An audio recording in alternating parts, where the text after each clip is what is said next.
પરમાર દાઢાવાળા વજાભાઈ ખાસ કરીને આજે ભચાઉ જે ટ્રેક્ટરનું શું તમને ટ્રેક્ટરનું કેવી રીતે ટ્રેક્ટર જે આ મેસી ટ્રેક્ટર બાબતે શું કહેશો? ટ્રેક્ટર તો મેસી હું 30 વર્ષથી હલાવું છું અને ટ્રેક્ટર મને બહુ ગમ્યું છે. કારણ કે પહેલું જે ટ્રેક્ટર મેં લીધું ને એ મેં 2.5 લાખમાં વેચ્યું હતું. 2.5 લાખમાં લીધું હતું, ખરીદી હતી અને 2.5 લાખ રૂપિયા અને 5 વર્ષ એને હલાવ્યું હતું.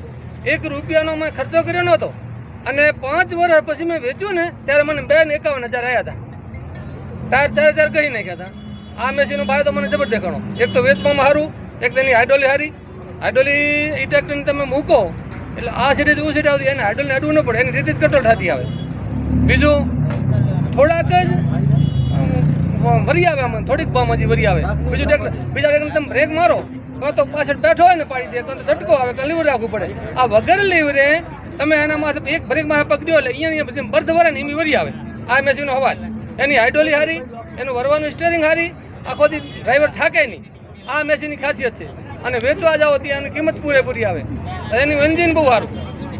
આ મેસીનો બહુ એનો વધારે પડતો તમે મેસીને પસંદ કરો? હા, મેસી મારી પાસે બધા છે. અત્યારે મારી પાસે 1035 છે, 241 છે, 9500 છે, 9000 છે, 295 63 પણ છે અને 241 પીડી પણ છે.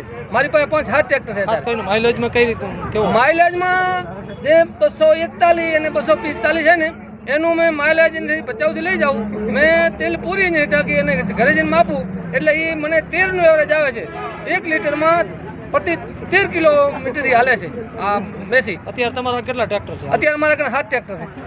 હા, જમીન વધારે છે અને ટ્રેક્ટર? હા, જમીને છે અને ટ્રેક્ટર છે વધારે. હા, મેસી જ મારે વધારે પસંદ. આ લોંગ ટ્રેક્ટર આવ્યા એને તો બધું હાર જ છે. આમ આમ જોઈએ ટેકનોલોજી, પણ હવે જ્યારે એને હલાવીએ ત્યારે બાકી તો સમાચાર તમને દેશું કે કેવા છે.